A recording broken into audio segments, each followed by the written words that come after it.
like, I've got a QR code here which will take you to several additional resources for this project. This project is called Resource Positive Landscapes for the 21st Century, and I'm working on that, just workshopping it a little bit. It's a little bit of a long title. But what you see around you are 5 different landscapes, and our goal is to characterize landscapes that are going to provide the most ecosystem services as we deal with very variable weather, lower precipitation, higher temperatures, all of those challenges. What are our landscapes going to need to do to handle all of that? So what you see are some turf grass intensive landscapes with both high and low water use grass. You also see landscapes that are strictly ground cover. You also see some landscapes that are ornamental plants only.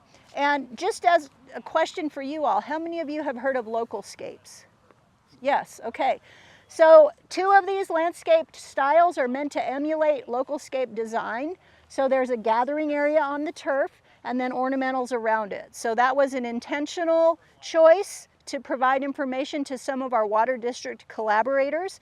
We work closely with them as well as the state's Division of Water Resources on some of these projects. And then we will be monitoring these landscapes over the next minimal 10 years. 10 years.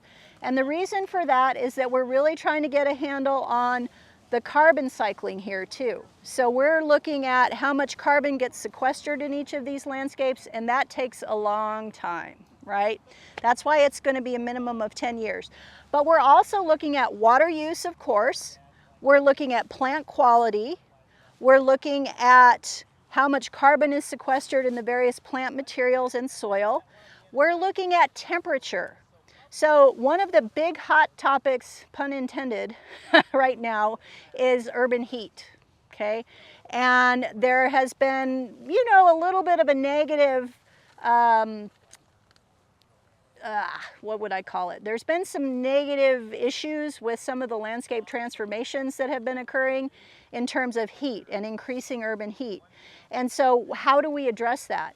And we're actually employing some very new technology to monitor temperature in these plots. We're working with our College of Engineering to do flyovers of these plots, and at 3-inch resolution they can take imagery all the way from the surface up and tell us the difference in temperature for these different types of landscape.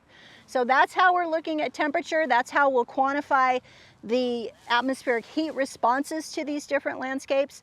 We are also going to be installing and have just purchased a device to monitor soil respiration in these plots. So we will be installing collars in these plots, and then we have an instrument to monitor soil respiration. We also have instruments to monitor plant responses to climate, so stomatoconductance, photosynthesis. How do these plants respond as temperatures change, and what do they look like? We're also looking at how they perform in terms of plant quality, because as a Center for Water Efficient Landscaping, we're very strong proponents of landscaping in terms of the quality of life that it allows us, and we're also strong proponents of water conservation. So how do we do both of those things?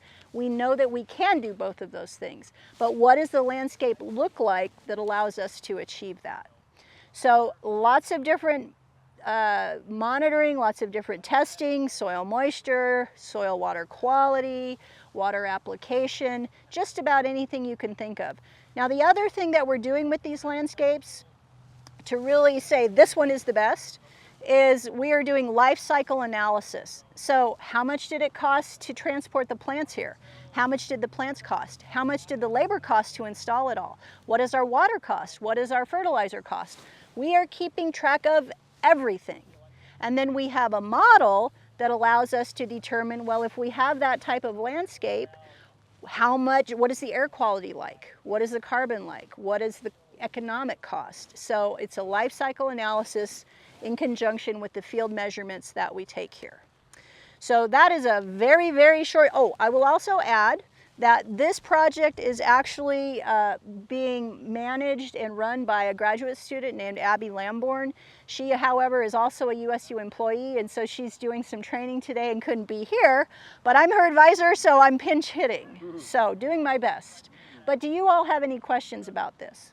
Yes. Could you just tell us some of the plants that you have planted here? Well, I can tell you some. So these are linden trees. Every single plot has a linden tree in the southwest corner. And that's a best practice, right? You want a tree to shade the hottest part of the landscape, but then drop its leaves in the winter to allow sunshine and warmth through, right? So linden trees, we've got thyme here in this ground cover landscape. We've got low water use bluegrass and high water use bluegrass, depending on the plot. And what else? I see some lavender, I see some sage, a number of, Ben, help me out here. What do we got? Viburnum, you all probably know. Oh, daylilies, a number of different plants. But these were all chosen with input from experts in the state. Okay. Yeah. Why were they chosen? You know? Well, okay, so for the high water use local scape plants, you know, some of these actually came from the local scapes plant lists. And if you can just Google local scapes and you'll find all of that online. Because again, we're trying to help out the water district in terms of their program and how the landscapes function that they've designed. Because that program is really a landscape design program, right? It's meant to help folks with landscape design who don't have a design background. So. How are these being watered? Is your time like on pop-ups or your grass? Yeah. Point source? Yeah, so the thyme and the grasses are on overhead irrigation, and they've got MP rotator nozzles, which are this is the best I can do. Fingers, Yeah, it's not and it's not it's this. And then everything else is irrigated with drip. So what we've done is employ every best management practices as we know them to date. And then we'll see how things change. I mean, in 10 years, obviously things change. You know, right now we're using Wi-Fi based irrigation controllers, but in 10 years, I know that's going to change. So we'll see how that goes. But we have installed everything to the best of our ability, best products, best plants, best technology at this point. And we'll be looking at that over time. Utah, it's funny because for many years we were criticized as being not very progressive in terms of landscape water conservation. But I would say in the past 5 years we have leapfrogged ahead of many other states. And now any citizen in the state is eligible for a rebate for a climate-based irrigation controller. And before I was doing this project here, I actually had 2 other projects looking at different kinds of irrigation controllers, and they have the capacity to save a lot of water. So Utah will rebate that for any citizen in the state. And if you go to utahwatersavers.com, you can see what other programs you might be eligible depending on where you live. But we've got a lot of programs like that now, and depending on where you live, you might be eligible for a square footage rebate for transitioning, for example, your park strip. You know, maybe you don't want to have turf there, maybe you want to do something else. So the state now has rebates to do that.